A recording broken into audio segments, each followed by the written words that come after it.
I am so conservative. Rationalize in my head. These are things I read. And I'm going to talk about Willow Creek. Okay. Willow Creek, a few years back, had remembered at the time when Will Rogers said, I don't belong to any organized religion. I'm a Baptist. Yeah. I am so conservative. If you didn't jump to conclusions, you might not get any exercise.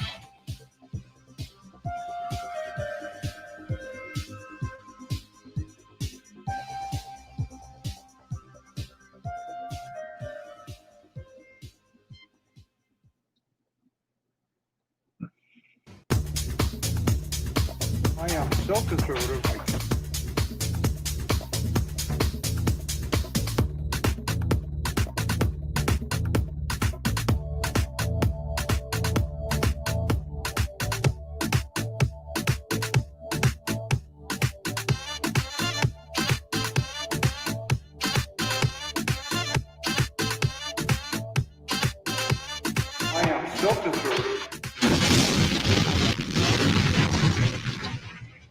Welcome to the Unknown Webcast. In Illinois, our governor freed the citizens from house arrest. Well, sort of, as long as you don't gather in groups of 10 or more, visit from opposite sides of the streets, and wear burqas or something like that. Almost simultaneously with that, it seems that Antifa has gone on a terror spree, and they do not have to practice social distancing, or they do wear masks anyway to hide who they are. As it turns out, I really am so conservative I can't turn left even when I'm driving. But that now seems tame in comparison to what we're watching on the news. Even so, those who may be new to this webcast probably need a trigger warning that it is not a safe space for those who may be easily offended by having their ideas challenged, say like someone from Antifa. Today is June 2nd, 2020, and this is broadcast number 192. Joining us this week is our friend, Thatmom, Karen Campbell, on the topic Harvard's assault on homeschoolers. My name is Don Veinot. I'm president of Midwest Christian Outreach, Inc. in Wonder Lake, Illinois, which produces the Unknown Webcast, and our senior researcher, co-host, and resident COVID-19 tracker is Ron Henzel, who will introduce the sponsors of today's webcast. And here is Ronnie Baby. Good morning, good evening, good afternoon, whatever time it is by you. Do you think we can work the word Antifa into our intro a couple more times? I tried. I wanted like 9, but I couldn't. Greetings from sunny Florida, where the palm trees came out. Didn't see any Antifa people, but they did see. But they did see their shadows, and so we have 12 more months of summer, hopefully without Antifa. Our sponsors for this webcast today. Uh-oh. Ron had a freeze up. What does that mean to us? I guess he's going to have to introduce the sponsors as we go along, because Ron, even though it's warm down there, has frozen up. So we're going to advance as though Ron wasn't here, and then he'll have to rejoin us when he is able. Karen, would you like to tell us a little bit about how they can get to your website? Let's start there. Sure. You just go to thatmom.com. Simple. Thatmom.com. And I'm most active really these days are on Facebook. If you go to relationship homeschooling is my place on Facebook. Okay. Now you are actively involved in homeschooling, or have been. How many little tykes have you had over the years? Well, we homeschooled 6 kids. Now we have 15 grandchildren who are being homeschooled. So wow. We get to see different ways different people are doing different things in different parts of the country, and it's really fun. Okay. Ron's messaging me. He's crashing. We don't know what that means. But we don't care, because we're going to carry on as if he was here. And then when he gets here, he'll do something intelligent, fun, and informative, I have no doubt, because he is our resident smart guy. Although he keeps messaging me, and I can't do anything while I'm doing this live. So we are talking about Harvard's assault on homeschooling. That is our topic. But tell us from your perspective, why you think homeschooling is important. This is obviously not new to you. You homeschooled 6 out of, what have you had, 8 or 9 kids? No, we have 6. We've homeschooled all of 6. them. Okay. And 15 grandkids. So you're 15 invested in grandkids. homeschooling. Why is that I the am. case? Well, I've seen the fruits of it in many places, not just in my own family or with my own grandchildren, but with families. I've known thousands of homeschool kids over the years. We started in the mid 80s, so we go back a long ways. I've had public speaking students that were homeschooled, several groups of those. And if anybody ever doubts homeschooling is a great idea, you ought to hear them talk for a year. And you'll realize what a great contribution homeschooling is to not just our country, but to the world. My husband once said to me, and it shocked me, he said, if homeschooling moms are not encouraged, then it's all of homeschooling rests on let me go back.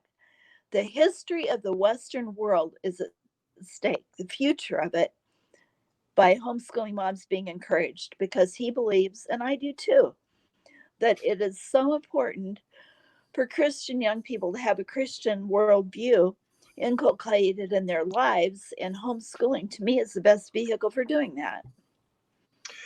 You know, one of the things that I have observed, and of course you are familiar with our book on Bill Gothard. You were one of the people that read it before it was even printed. Is we have kind of a preface in the beginning to answer the question, what happened in culture and in the church to sort of prepare it to embrace Bill Gothard's ideas. And we had a culture in the 1960s and 70s that was literally on fire, not unlike today. And that had come from liberals teaching at the institutions of higher learning, training the future school teachers, politicians, etc., that by the 1960s were in power in those same institutions. So what we had then was the outworking of their teaching socialism and a rewrite of U.S. history. Well, that has even gotten worse today. One of the things that I think homeschooling offers is actual, here's history of the U.S. Would you concur with that? Oh, absolutely. And I would say homeschoolers have much better grasp of the Constitution than probably almost every congressman, senator in the Capitol. And I think it's because they have been taught real history from the time they were little. And not only that, but they've learned to value what we have as being citizens of this country in a way that I think is unique and very special. All right. Okay. So you're better on history. You are more invested because you're a parent teaching. What are some of the, before we get into the question of Harvard's position on this, what are some of the real positive aspects of homeschooling, and what are the negative aspects of homeschooling? Because it is not all always fun and games. Well, I want to start out by, because I'm assuming some of the people that might listen to this webcast might have had the experience over the last 3 or 4 months. They never intended to homeschool. Suddenly, they have their kids home all the time. They have no organization to prepare them for this moment. And they're getting sent home packets of information, and some of them given computers or iPads that they're supposed to work with. And suddenly, it's really cool and sexy all over the world to be a homeschooler now. Every night on the evening news, the word homeschool is in it. And I'm sitting back and thinking, well, this is weird. And really, that is not homeschooling. What they have been experiencing is being a 24/7 hall monitor for their kids and their schoolwork. So to really experience home education, the parent is going to be involved in choosing the curriculum that they want to have their kids learn. Let me go back to when we started homeschooling. we did so because we believed as Christians, we wanted to do something different with our children. We wanted them to have, like I say, a biblical worldview. We had started reading Francis Schaeffer, and that kind of really messed us up for being public education, government education people, because It would we do it. wanted, it just changed everything. So we looked at several passages of scripture that were really convicting to us. Deuteronomy 6 that talks about training your children or teaching them to love the Lord and love his law. When you rise up in the morning, you go about your day. When you sit in your house, you travel along the way, and you go to bed at night. Well, you want to have your kids with you if you're going to be doing that. And then I think the other big one was Psalm 1, which to this day, I pray this psalm for my grandchildren every day. Blessed is the man that walks not in the counsel of the ungodly, or stands in the way of sinners, or sits in the seat of the scornful.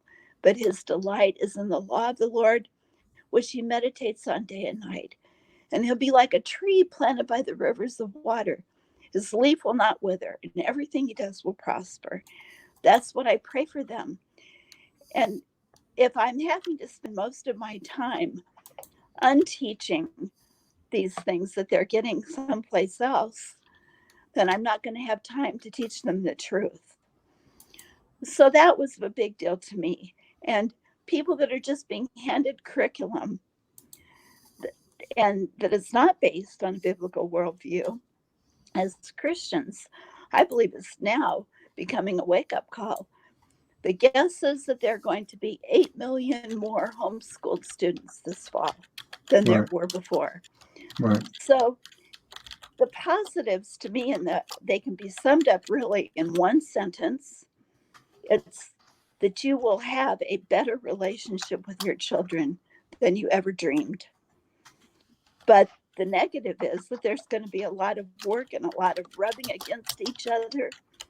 And the struggles that you'll have, they're the same kind of struggles you tell somebody when they're going to get married. You're going to have to work through issues, but it's going to be worth it in the end. Today, you have all of this technology that's available. So there's really nothing to worry about knowledge-wise, because whatever a child wants to learn, you have in your hands your phone or the computer, anything that they'd want to learn. There are free resources for people, but you have to have some discipline to do that. I've heard so many parents say through the years, I'm not patient enough to homeschool. Well, guess how you develop patience? It comes by having those things that are hard. And my husband, it was really funny. I asked him this morning, if you could tell somebody one thing about homeschooling that would encourage them to do it, what would it be? He said, I would tell them it's not that hard. Yeah. Yeah. I had to laugh because I was thinking in my head, people need to know it is hard, but it's worth it. And everything that's hard work is worth, it's worth it as hard work. The truth is, life is difficult. And, years ago, I was often asked a question about homeschooling. And my answer was not always satisfactory to people, because I would say it this way. This is, when my kids were younger. And frankly, public schools were in a little better shape then than they are today. And that also varied depending on where you're at. I happen to be in a small suburb and, pretty conservative area. So I would say this, you have to invest your time in your children in one way or another. Mm-hmm. Now, for me, I wanted them in public school. That was my choice, so that they would, they're going to teach, math is math. It doesn't really matter where you are, at least until recently. And they are going to learn the also kind of social ideas that the government was trying to inculcate into students, that I could then unwind apologetically. But then they grew up in a home with two apologists, my wife and I both. Sure. And so we invested our time in refuting the false worldview that they were learning, inculcating them with a biblical worldview and using the information they were learning there. So that was already given to them, and I could just then refute it and show them why it fell apart. For homeschoolers, they had to kind of do the opposite situation. They were still teaching reading, writing, and arithmetic, but they had to then say, okay, here's what non-Christians would say about this and try to refute it. So it's just a kind of an opposite way of doing things. Ron, I keep hearing your keyboard going. Okay. Anyway, so would you concur with that? I think today I have a different position, but my response to that would be that we looked at this from the perspective that if you were training someone, let's say in the U.S. Mint, to identify a false teaching or a false, a fake coin or fake dollar bill, you don't train them by showing them all the false things. You train them by showing the genuine things so they can identify the falsehood down the road. Right. And I think that was what started us along that way of thinking. And again, I go back to Schaeffer. It was a combination between reading so much of his work and being so influenced by it and seeing the culture around us that was just getting worse all of the time. Right. And we're talking, 30 years ago. And now today, I'm in awe what teachers are expected to do in a classroom. Even all of the social stuff that they have to work through is so hard. And I don't want my children to be kept from that. I want them to understand it we did at the appropriate ages. The other thing I would say about homeschooling right now, there are so many ways to do it. And what's been fun about having grandkids in 4 different families, watching how they each approach things in a different way. Some people are more apt to join a co-op, some are not.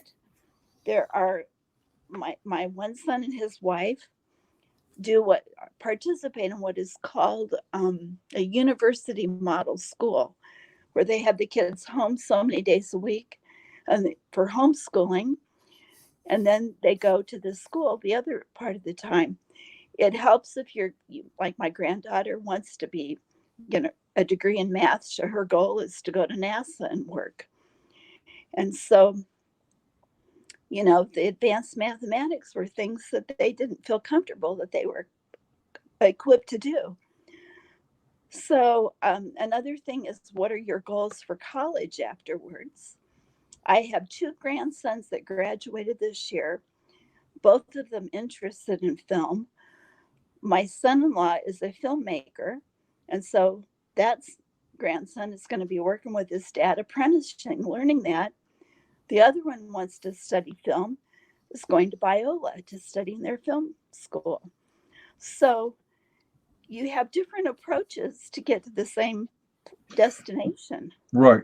In fact, an article that we're going to be addressing here momentarily, one of the best responses to the article was a young lady who had grown up in homeschooling, attended Harvard, and graduated from Harvard, and was surprised at this Harvard's professor's take on all of this. She just did a marvelous job on it. Well, just a little. Oh, you're in the middle of it. Go ahead.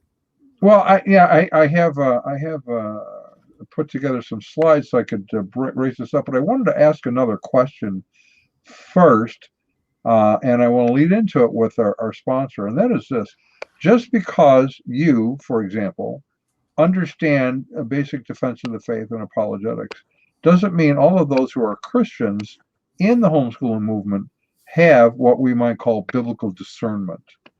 I agree. And that shows itself up in some ways. Some of them would follow, for example, Joel Osteen, not someone who's really, as far as I can tell, biblically literate. I mean, he does stand up and say, "This is my Bible," but we're not sure what he actually uses it for.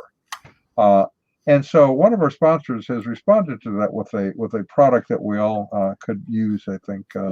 Yeah, it was just at the moment I was going to show the presentation last time that my system crashed, wasn't it? So I have to be careful. I have to be careful here. Let's try it again.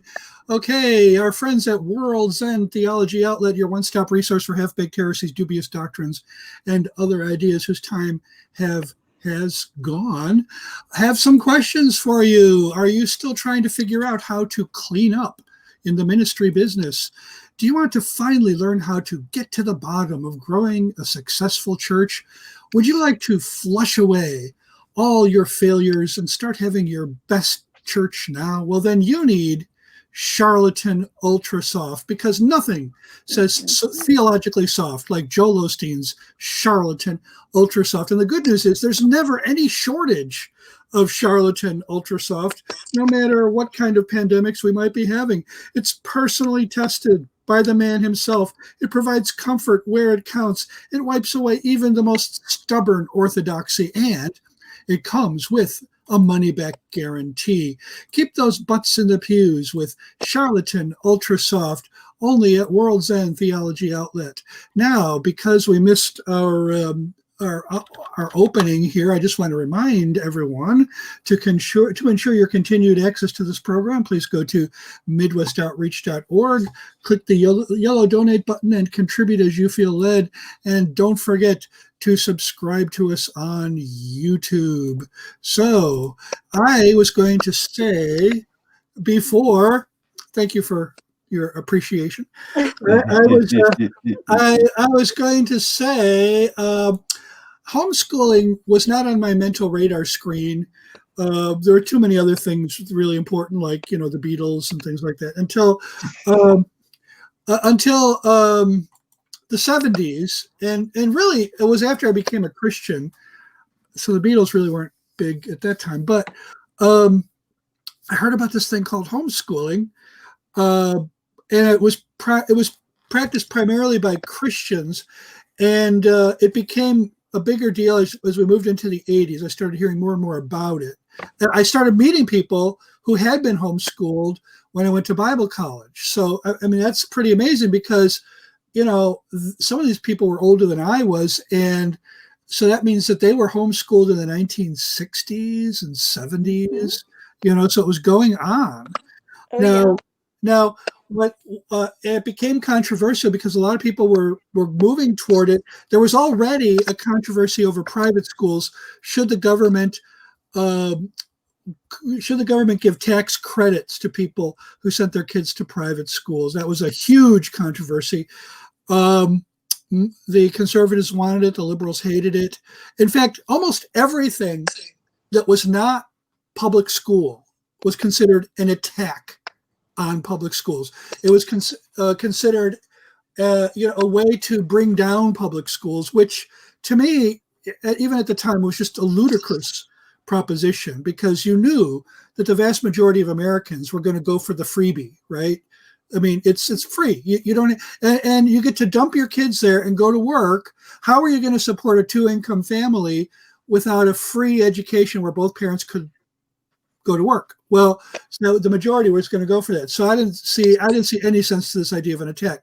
Well, it became an issue so big that when Sandra Day O'Connor was being interviewed by the Senate, the confirmation hearing for her to become a Supreme Court justice, the first ever woman to sit on the Supreme Court, they asked her some questions about, and of course this was the Senate, so they could say it as derogatorily as they want. They could insert as many pejoratives, and I think one of the senators, I wish I had the transcript in front of me, asked the question in kind of a snide way, what do you think about homeschooling? Ha ha ha, those idiots.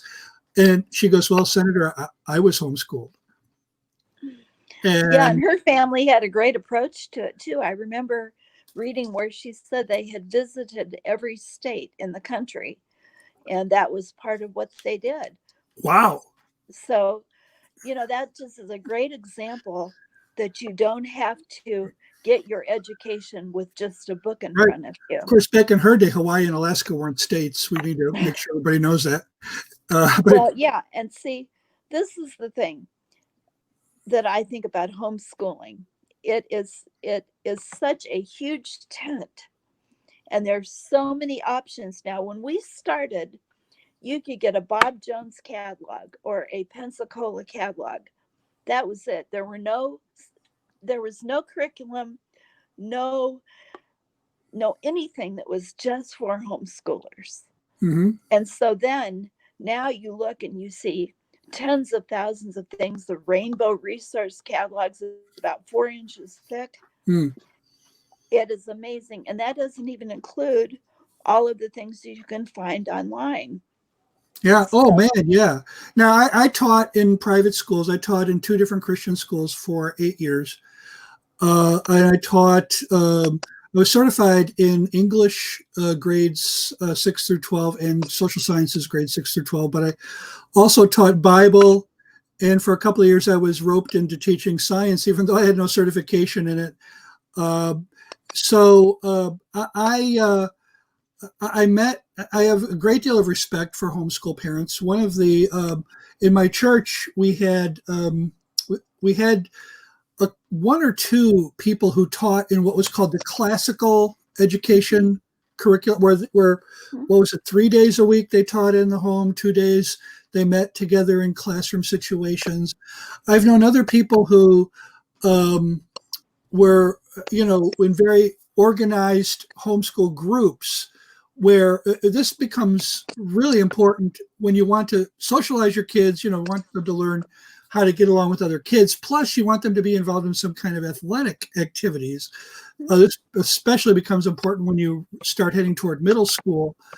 So homeschoolers organizing so that their kids don't miss out on that aspect, and also so that their kids don't miss out on things like graduation ceremonies, that they see their other friends. So it's really diverse. There are multiple options. There's freedom, and there is standardized testing available for these formats, so that if you're concerned about, I want to make sure that appears. I want a transcript that my kid can show. All that's available. In other words, somebody says, well, how are we going to know that you have gotten a good education?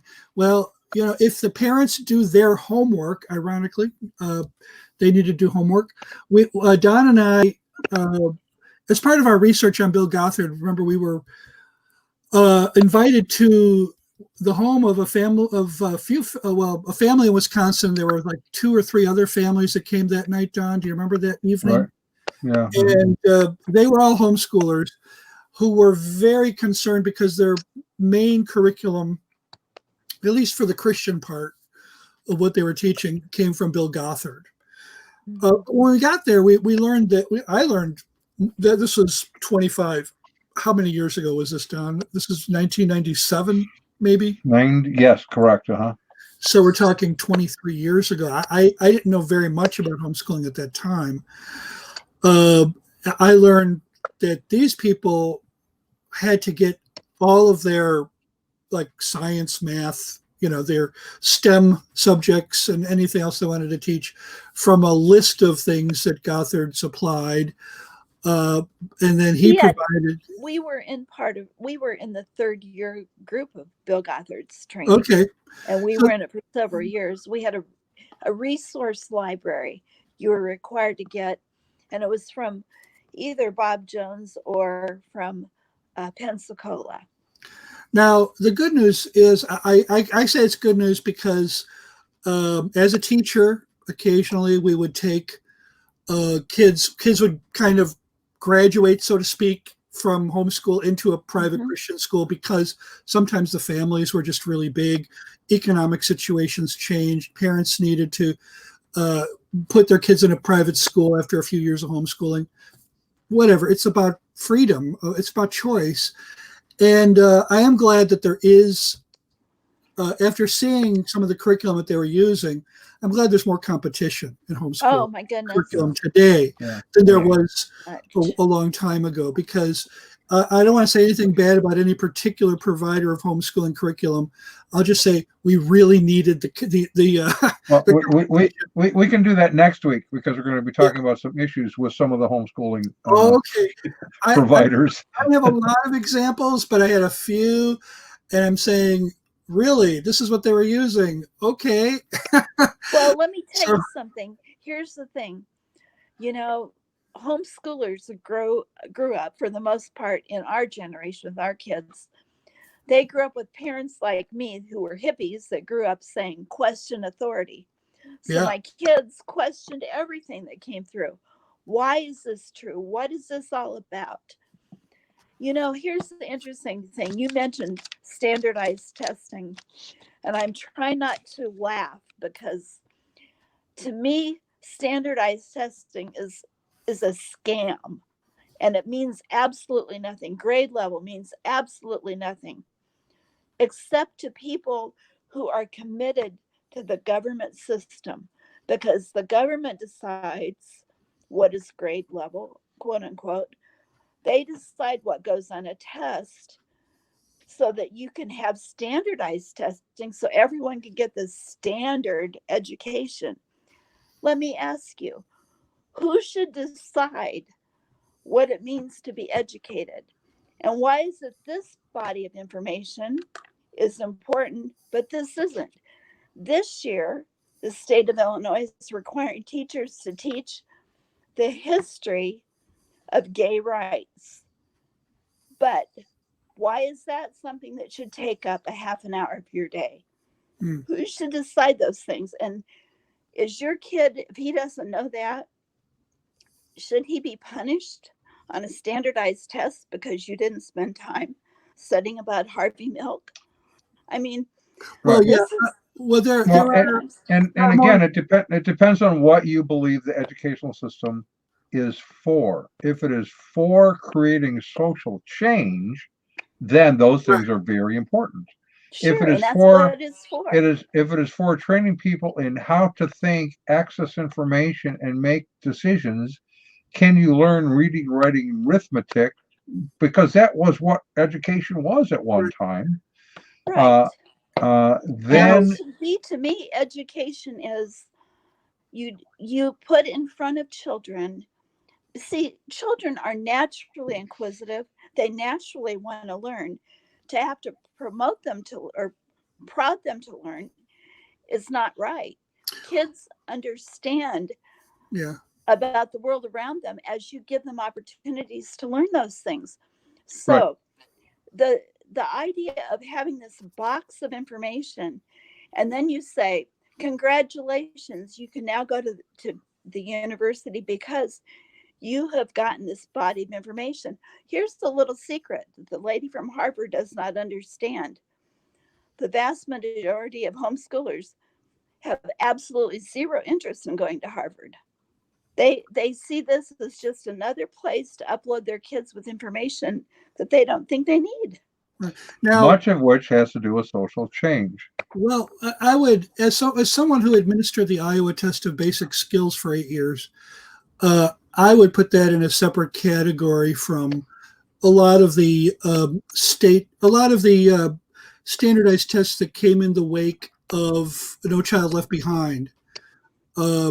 The Iowa Test of Basic Skills is the one I took when I was a kid. And it's I don't remember ever seeing Harvey Milk's name on it. I don't ever remember seeing. I know they probably modified it over the decades, but you know the math section is about math. You know, right? The history section is about history. Math. Yeah, and you don't have to. As you said, maybe parents today get these packets home. I've heard this several times in the last few months. They get this stuff that they're supposed to be teaching for math. They have no clue what it is. They can do math, but they have no clue how to do the kids' homework. Yeah, well, I think it has a lot to do with how they've changed deliberately changed the method of teaching math. Ostensibly because it's supposed to be better, but a lot of people debate that. I mean, when I was a kid, we had something called the New Math, which even mathematicians, there was a song called New Math by Stan Freberg, which made fun of it. He's a Harvard mathematician, okay? So I think he would know something about the subject. I would say, that standardized tests have become scams. I would say that I would also agree that a lot of kids in homeschooling programs don't want to go on to Harvard. You've opened up such a big subject when you ask the question, what constitutes an education? That is huge. I know. And right now, that topic has never been bigger because of what critical theory is doing to higher education. It's destroying higher education. Critical theory, including critical race theory, is basically replacing education. I agree.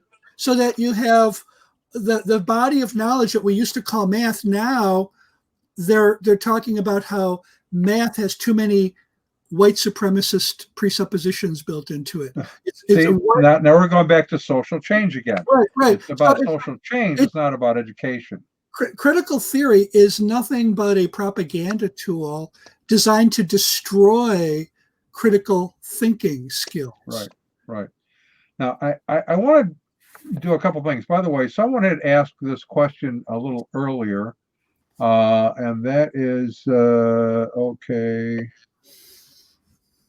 I had mentioned an article that was done. It was done by Melba Pearson, I think is her name, which was a great response to this article we're going to talk about. I will put those. There's two of them in there. That's one of them, and the other one is I forget who. I will put those links in the description so that people can access those two articles as well. Yeah, I did see the response. Don mentioned if anyone has easy access to a link, so I'll be able to post that in the description. They'll be able to get at that. The article, though, that initially got us talking about doing this particular webcast is put out by Harvard Magazine. The title is "The Risks of Homeschooling." It's by Aaron O'Donnell in the May-June 2020 issue, which is online. You can go get it, so you can say I'm not misrepresenting anything. And I thought we had some interesting quotes to kind of look at. The first one is, we have an essentially unregulated regime in the area of homeschooling, Bartholet asserts. What is your response? I read you that earlier. What is your response to that? Well, let's keep it that way. I'd like to keep it as unregulated as possible and back it up and have it less regulated than it has been. Some states are better than others. But here's something, I don't know if you want to talk about this now, but a great concern I have about homeschooling right now is that if we do see 8 million more people come into the system, or more kids homeschooled, really homeschooled, I think that it's going to put those freedoms definitely at risk. And those of us who home educate because of religious freedom are going to have to cling to our First Amendment rights to be able to do it. I would say there's going to be a battle, and we have Alex Newman on next week to talk exactly about that subject. Where is this going? Because statistics seem to be showing that 40% of those who currently are public schooled will be going to homeschooling this time around. Now, no one really knows if that's true. You do the polls, and but let's say it's 30% even. That is going to put a real problem on public school education, because by and large their funding comes on a per student basis from the government. If you have a dramatic decrease in students, that's going to then say, okay, some of our buildings will have to be closed because we no longer have enough students. Some of our teachers are going to have to be laid off because we no longer have enough students. And that's going to create an issue for public sector unions who want this to continue on. So that's going to be a problem. It will be a battle because a lot of politicians are funded highly by the teachers' unions. By teachers' unions, right? That's exactly right. So that is going to become a huge political football. It already is a political football to some degree. What do you do with those funds? Do you create a voucher system, which it sounds like our current president is in favor of? I don't know if that'll happen Why or don't we not. just let the parents keep their own tax dollars? Yeah, well, Forget the there- fund. Why do we need a fund? Why don't we just get it? I Yeah. mean, I Yeah. think as soon as a homeschooler takes money from the government, they've made a terrible mistake. Well, so the regulated comment, though, Ron, I think comes down to this: is we need to be able to decide to regulate what students need to learn in order for them to fit into the culture that we envision our nation becoming. well, And homeschoolers are going, I don't want to do that. I want to back up just a couple of steps here.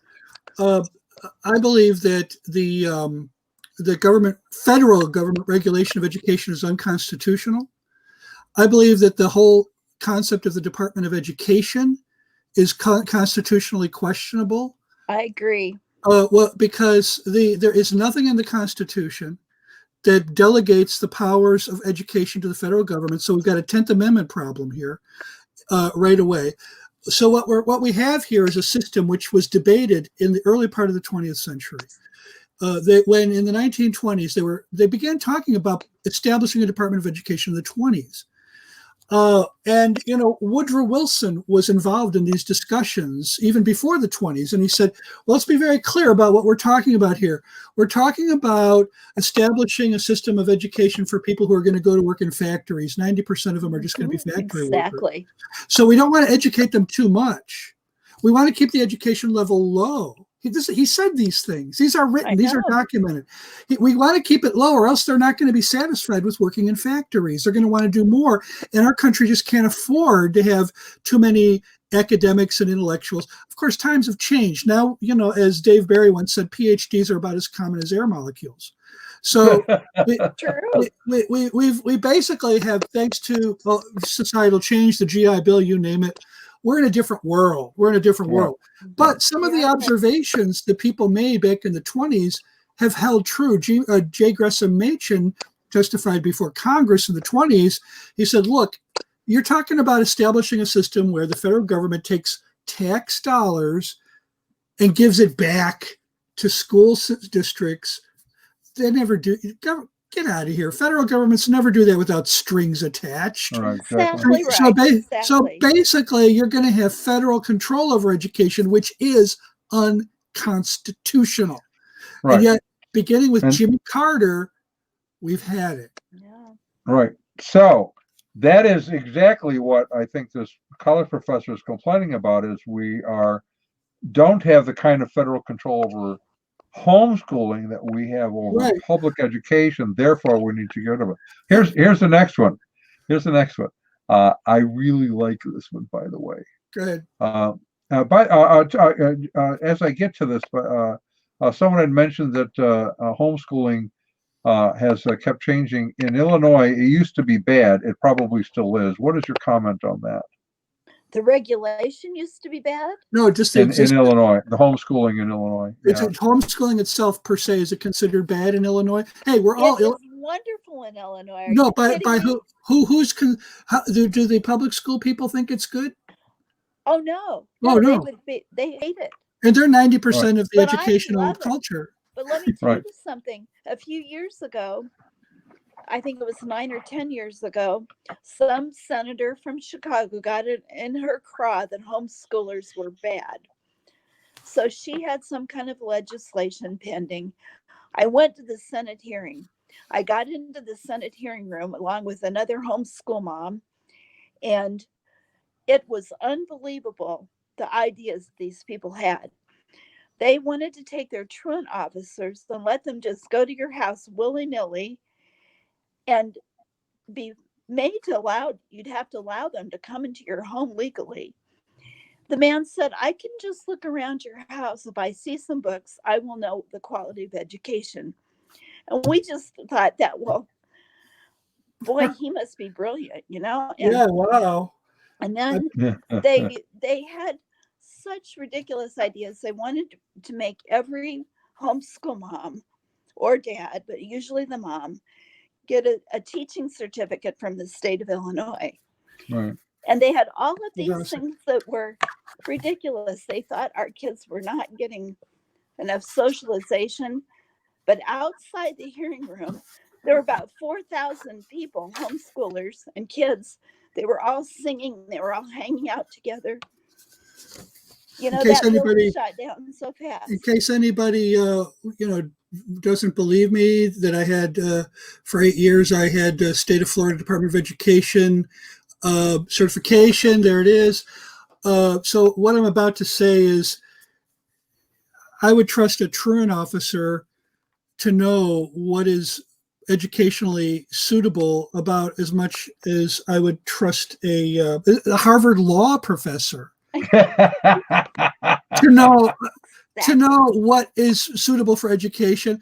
And I don't trust a Harvard law professor to know squat, because unless the Harvard law professor went to a college of education for her undergrad, she probably doesn't know squat about what she's talking about. Well, let's just put it this way. What if she, I think the best homeschool teachers I've met, and I have a teaching certificate from the state of Illinois, I have the golden ticket. But you know what? It's never mattered.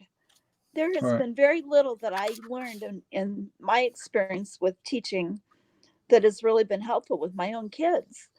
And the best homeschool teachers I know are people that do not have teaching certificates or background in education. And here's an issue that she raises, and because we want to at least touch a few things on this article, because what it does to me is demonstrates how little she knows about homeschooling, on which she's commenting. She says surveys of homeschoolers show that a majority of such families, by some estimates up to 90%, are driven by conservative Christian beliefs and seek to remove their children from mainstream culture.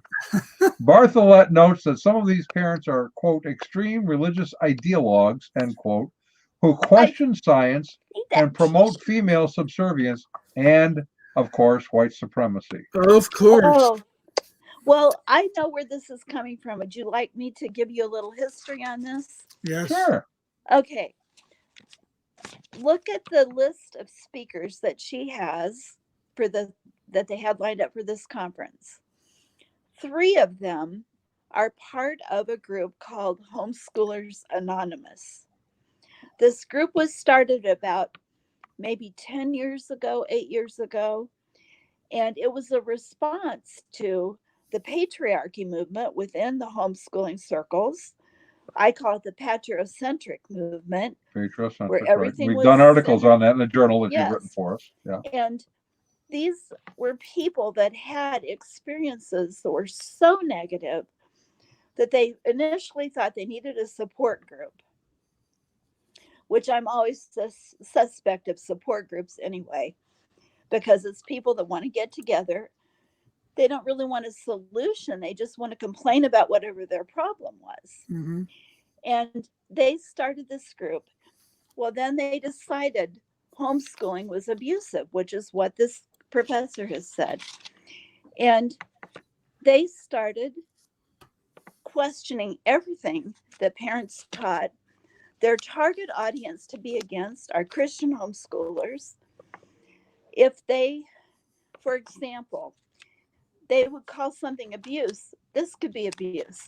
Say I'm a Christian parent, and I believe that sexuality and sex is expressed between a man and woman in marriage. And anything outside of that is wrong and sin. That's abusive if I teach my kids that. Mm-hmm. And so I always ask, define abuse. When they say homeschooling is abusive, I ask, define abuse. Just because parents say they don't want their daughter to go to college, is that abuse? Well, maybe it is and maybe it isn't. Are the children guaranteed a college degree? All children and guaranteed is it that? possible to have a successful career without a college degree? I think Bill Sure, Gates has pretty much absolutely. demonstrated it's at least in the realm of possibility. Steve Jobs. Absolutely. Steve Jobs. Now, could you put that quote back up there for a minute, Don? I can. I gotta roll it back first. One. Okay. So Okay. There we go. this Harvard professor is greatly influenced by this group of people who are reactionary against some of the very extreme things. Now, tell me, is there anything in this quote that would not also be true of many private Christian schools? Or at least subject to alleged, let's say alleged about, that would probably not be, is there anything in here that would probably not be alleged about private Christian schools? I mean, I don't think homeschoolers teach white supremacy. Maybe some of them do, but I don't think as a group they do. No, and what is female subservience? Let's define that. What do they mean by that? Well, they mean, well, in my experience, this is the way it usually works. The man is the head of the house, but the woman is the neck that turns the head. Okay. Now that's the way it usually works in my experience. Okay. So, don't get any arguments there.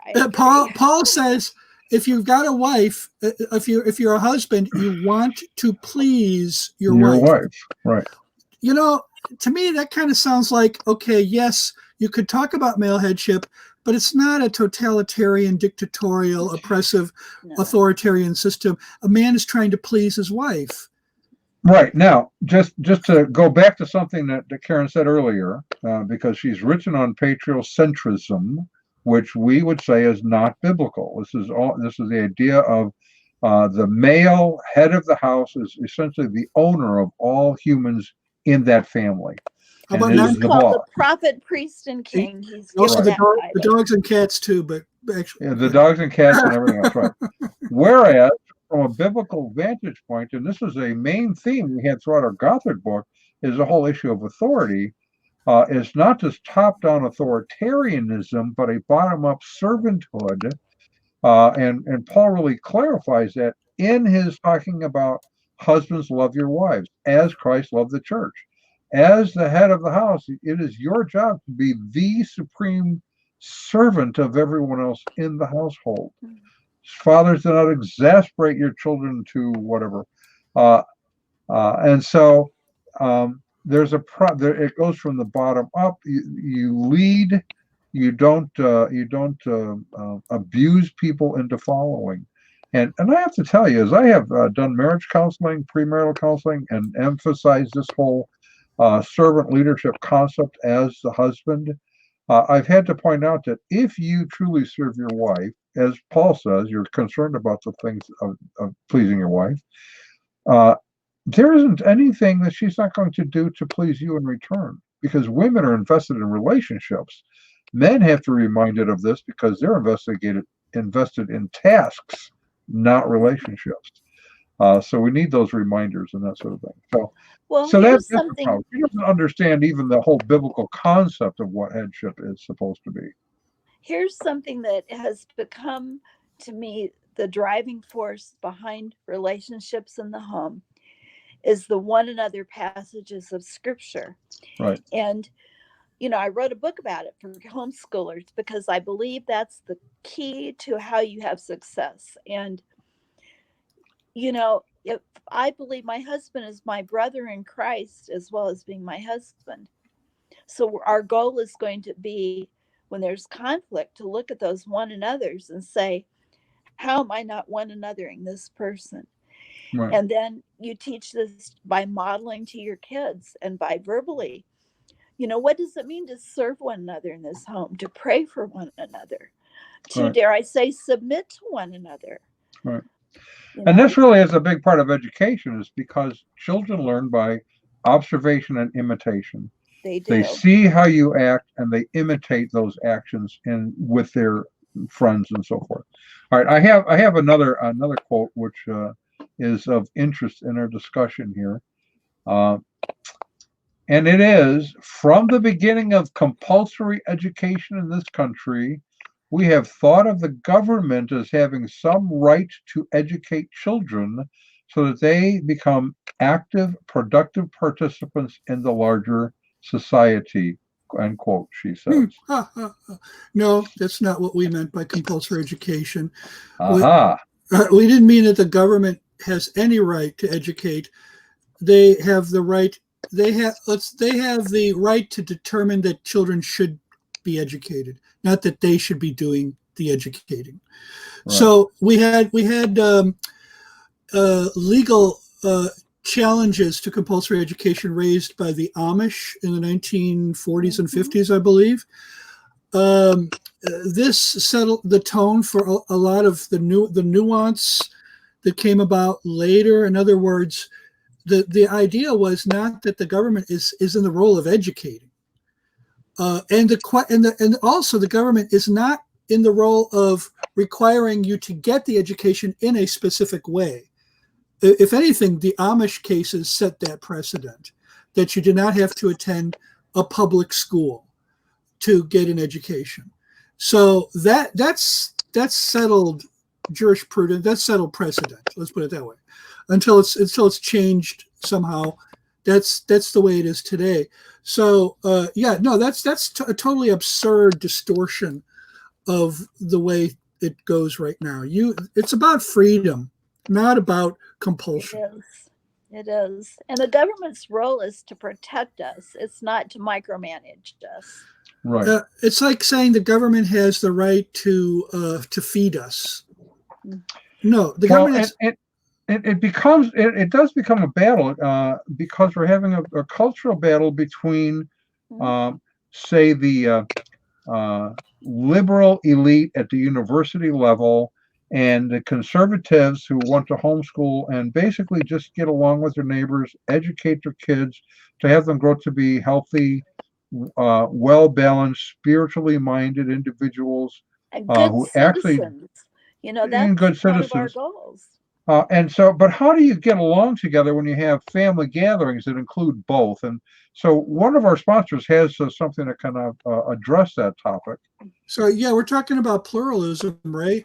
So it's like, well, anyway, so one of the questions that comes up is, do you struggle with finding the right wine to bring to your pagan goat sacrifices? Do you wonder what to wear to your neighbor's neo-Nazi parties?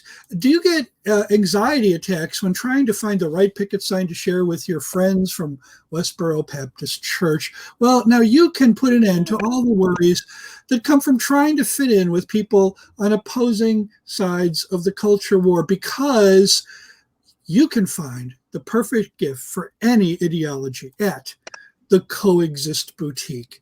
This week's special deal in honor of the 50th anniversary. Let's go back to that. The 50th anniversary of Mao Zedong's Cultural Revolution. Relive the days when university students subjected their professors to public shaming sessions in which they would break their eyeglasses and publicly rebuke them at great length for not exhibiting politically correct opinions and behaviors. Oh, wait, that's going on right now in the USA. Yes. In honor of that 50th anniversary, we present Cultural Revolution Eyewear, genuine smashed Chinese prescription lenses and frames formerly owned by PhDs and university administrators back to the 1976 Cultural Revolution, only 99 cents a pair at the Coexist Boutique, for when you care enough to take your hands off your loved ones' throats long enough to pick out the perfect gift. And, it's so important to not strangle your loved one before they get that gift. So, of course, we know what goes on in most houses over Thanksgiving and Christmas now. It's I have relatives. Today I saw on Facebook a dispute breaking out between two very close relatives of mine over a particular political figure who shall not be named. And it's like, this is why I don't put this is why I stopped like 5 years ago putting anything political on Facebook, on my Facebook. That's what Twitter's for. If I want to. There you go. And the reason that Twitter's for that is because I don't have any friends or relatives on Twitter. I just have people that I don't know who follow me and I follow them. On Facebook, that's kind of almost like a family thing. It's families and friends, real friends, including a lot of Facebook friends that I've never met. But I just don't. I just stopped doing politics on Facebook. It's too incendiary. It's too. It is. You're not going to solve anything, and you just end up flaming each other for what purpose? You're not going to solve it. And you end up losing relationships. Now, if Twitter ever comes to that, I'll just stop doing it on Twitter too. Benjamin says that's what Twitter's for. Right, I just said the same thing. Facebook is for funny cat and dog videos and memes that are funny about COVID-19 and stuff like that. Yeah, Babylon Bee. If you really want to have your church full on Sunday, dress up like terrorists, and then it'd be fine. And I never put anything even from the Babylon Bee that's remotely political. I just don't want a war. It's hard to avoid because I've been putting up these COVID-19 posts. All I'm doing, folks, is tracking stats. That's all I'm doing. I'm not making a statement. I'm not saying I'm for this point of view on it or for that point of view. But before you know it, I had anti-vaxxers jumping in. I had people with, wearing their tinfoil hats at their computers, and telling me what an idiot I was for putting these stats up because don't I know that I wear my tinfoil hat like everyone. Yeah. So I started deleting comments and unfriending people because most people were just happy to get the stats and it wasn't, believe it or not, there was nothing political there. But anyways, so that's the way it goes. But I digress, as that lady on that TV program from the 80s said. So, and Penjamin said he likes my COVID tweets. I'm glad you like those, Penjamin. They're meant to be kind of low key. Mm-hmm. So, anyways, it's like I told you last week about how the doctor said, Mrs. Nielsen, I finally found out what's going wrong with your hearing. You have a suppository stuck in your ear. And she says, well, now at least I know what happened to my hearing aid.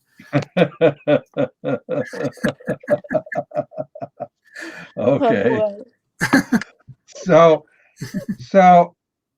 Harvard, at least this professor at Harvard, is professing essentially ignorance to what homeschooling actually is.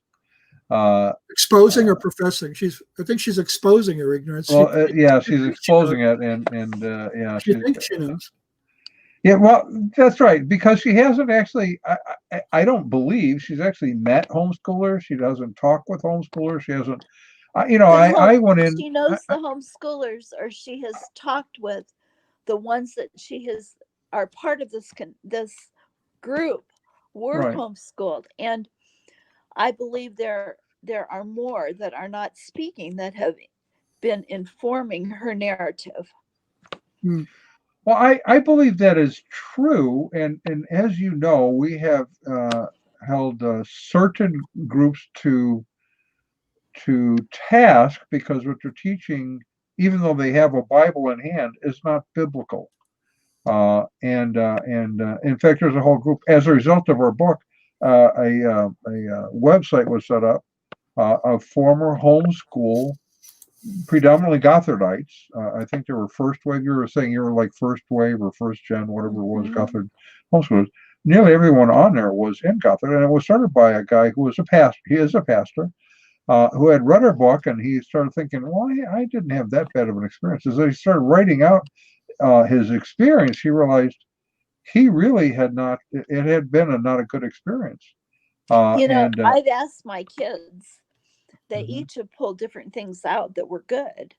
And our son, this is just a little aside for you Gothard experts, but he attended Bill Gothard's, what started with him, Oak Brook College of Law and Government Policy. Right. And I think he told me he counted, there were 15 attorneys in his area who graduated from Oak Brook. And they're all doing great, and it's been a good experience. But they've been smart and wise at the same time. Well, we're right, and it's interesting because before the book came out, we actually interviewed the individual who was tasked. He was at the time a second or third year college student. He was tasked with creating what became Gothard's Law School. Oh, I know him, Kent. Kent. Yes, great Right? guy. Really, I learned Isn't a lot he from him. awesome? Yeah, He's a great guy. and what we kind of realized is the things that the Institute were doing that were not directly under Bill Gothard's control were doing very good stuff. Alert Training seemed to be doing some very good stuff. The College of Law seemed to be doing some pretty great stuff. It was only when Bill Gothard tried to get his other stuff in there that was problematic. Now, Well, he got more strange as time went on. That's yeah, so one thing that we saw. So right. So this whole website then is former students kind of telling their story to unwind from it. In some cases, they became atheist or agnostic. Yeah, Recovering Grace, Penn Jam right, points out. I'm very familiar with them. Yeah, they do a really good job. I think Recovering Grace support group had some good peeps but a lot just looking for consolation in their running as far from the faith as possible. For them, because of the experience, they sort of had the idea that God and Gothard both begin with G-O and end in D. Therefore, by rejecting Gothard, they were rejecting God. That's unfortunate. Now, that's extremism also. Because there are some extremists, doesn't mean the Christian faith is an assault on human rights, an assault on women, anti-intellectual. She's bemoaning children questioning science. Well, if you're a good scientist, you're going to question science. Mm-hmm. Exactly. Right? Well, yeah, questioning science, to them, questioning particular scientific conclusions is questioning science. Well, one day a guy named Copernicus questioned a particular scientific conclusion. And you know what? His challenge to the geocentric theory of the universe wasn't accepted for, I don't know, it wasn't even published till after he died. And it wasn't accepted for generations by scientists. The germ theory of disease wasn't really fully accepted until the beginning of the 20th century. Right. Even though the first person to see a germ was Anton von Leeuwenhoek, the inventor of the microscope back in the 1600s or 1700s, I forget. Right. So you know, the Oak Brook School of Law, though, is interesting. It's not accredited, but one of its graduates is Rachel Denhollander. Mm-hmm. And so she Joe Eidsmoe or Larry Eidsmoe, what's his first name? Eidsmoe. He was a well-known Christian lawyer he wrote some books back in the 80s. He's on the faculty. So it's apparent with the law school, accreditation isn't as important as whether you pass the bar exam, as I understand it. And the Oak Brook grads, you know, they have the highest score of passing the California bar the first time, the highest rate of anybody else. So if I just locked myself in a room for a year with a whole bunch of law books, came out and took the law exam, the bar exam, I could practice as a lawyer. You could pay the money to get your license. You sure can. I just won't have the diploma on my wall. You know, in the end, I mean, does it matter? This is one of the things right now you were talking about. What are we looking at in the future? Let's look 20 and 50 years, way beyond when I'll ever be alive. But my grandchildren, great-grandchildren, what will they be doing to make a living, to survive? Mm-hmm. And what are we preparing them for that time? And I believe that loving learning, loving going to school, not necessarily school, but loving learning is crucial. You want to be a lifelong learner, and you want to find work that's meaningful, and you want to find something you can make a living at doing. Right now, there's a desperate need in the industry, labor industry, service industry, plumbers can make more money than just about anybody right now. Right. Well, even when I was younger, I was in construction for 40 years, as Ron, and I think you know that. And there were many times I was asked to leave 2 high schools, so I didn't really finish high school. But oftentimes I was making more money than those who I was around who had gone to college. Now, as it happens, I love learning. I love reading. I hang around with academics. I am a charter member of the International Society of Christian Apologetics, which you have to have a master's degree or above in order to be a voting member. But I am a voting member because they have recognized that I have the attitude and aptitude of wanting to learn. That so you can do that, and as you pointed out already, Bill Gates. Who was the other guy? Steve Jobs. His Steve story Jobs. is so great. Yeah. Right. You know, one of the most valuable things that I don't want to downplay, I don't want to badmouth organized institutional education. No. One of the things, and I don't think we're doing that here, we're not saying that just because a lot of homeschool parents don't really want to send their kids to college or university, mainly because they're concerned about the culture that exists there and the cost. And the cost. You can get all the training online. Why go to the institution? Here's what we still really we have it. It's just you have to know how to find it. And this is the legacy that organized institutional education gave us. It gave us something called the curriculum. And the word curriculum comes from the Latin word which means to run a course. And so it also this institutional education also gave us the word course. In other words, the idea was the teacher, the professor, the tutor, because before public schools, most people got education from a tutor. Mm-hmm. The tutor was the guy who knew where you had to run to get the information, where, he would take you, okay, first we go here, then we go here, then we go here. He knows the course. He's run it himself already. He knows, he saves you a lot of time. He saves you a lot of frustration and energy, not spending too much time on sources of information that are really not that helpful or maybe unhelpful. So, what we do as a ministry here in a way is we try to help Christians establish their theological curriculum outside of an organized setting. Right. Should you be reading Bill Gothard's materials for your benefit? We don't really recommend it. Okay, you might get that impression from us.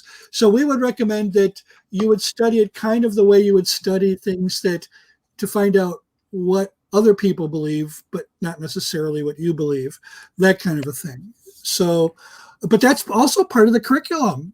I think the Communist Manifesto should be part of a lot of kids' curriculums if they're able to handle it, if the parent thinks they're able to handle it in the homeschool setting, and maybe even in the institutional setting. Why would you want to know what Karl Marx said? Because a lot of people today are saying it, Right. Yeah. Now, I had an interesting experience 2 years ago. A church, in fact, we're going to be doing our conference there early next year, host homeschoolers. They come in there, 2 times a week maybe or something for large group stuff. And as I stopped in there, one of the moms was there setting up a course she was teaching, and she's laying out books on logic. And she's taking them through on, what is logic? How do you use logic? What is a syllogism? And this is like 5th and 6th graders learning this stuff. I know a lot of adults who don't know anything about logic. And they're on your Facebook page, right? They're on my Facebook page. I think that Harvard law professor could use a little instruction on straw man fallacies. Exactly. Well, this is how I have used curricula through the years. I use it as a starting off point. You get this body of information that's in the world, and it's put down in a little textbook. And then when it comes into my hand, I take it and I spread it back out again. And to me, the idea of grade level is foolish, because I would have all these kids of different ages, and we'd all have an interest in something. And if one person had an interest, we'd all look into that. For example, we studied World War II. How can we all get involved in this study, and on what level, and how can we understand things? And we took a whole year studying World War II because I had such a high interest, and there's so many aspects of it that you learn more that year than I would have if I had just gone straight through an American history textbook that year. but Right, that right, didn't right. mean we missed other elements of history. So Well, I think that, we have run severely over time as we are generally want to do, okay.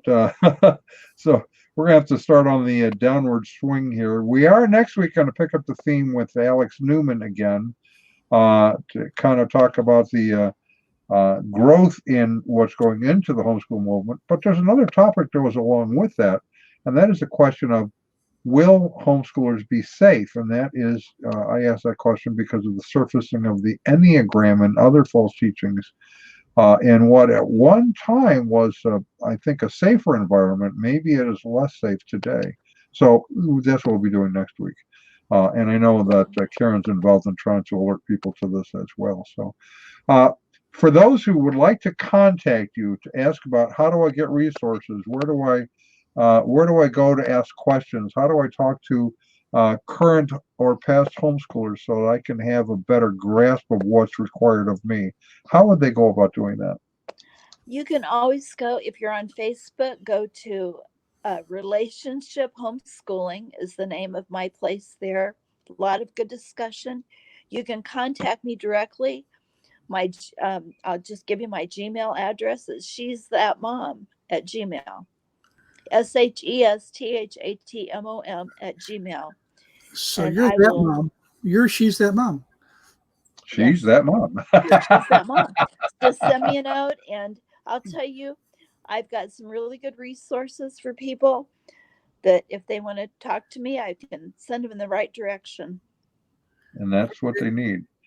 Ron, would you care to walk us out of here? I think I would. Let's give credit where credit is due. Our resident cult leader profiler is Neil before me. Our wardrobe manager is See How It Fits You. Our culinary services come from Chef Ham and Cheese. Our tinfoil hat provisioner is Just In Case. Our Jehovah's Witnesses coverage comes from Armageddon and D Opposer.